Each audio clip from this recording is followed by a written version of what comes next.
Okay, good day. Ito na ang ginawa natin, no? So, kinalasulin natin ang ginawa natin ditong masak dahil ang problema, pag umiikot ang kanyang tarit, mabagal, mag-umpisa mo ng mabagal, tapos biglang bibilis, parang bubulosok.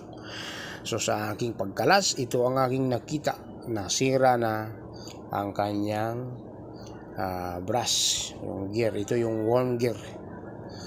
Dahil sa hindi nagtutugma ang kanyang ngipin or yung pitch ng kanyang spindle at saka yung kanyang worm gear. Ayan.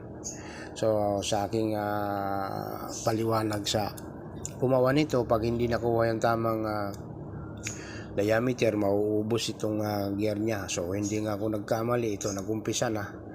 Ang problema dito, siyempre hindi naman sisisihin ng may-ari ng makina ang gumawa o yung machine shop na gumawa na itong, ang sisisihin pa rin yung mekaniko, katulad sa akin technician.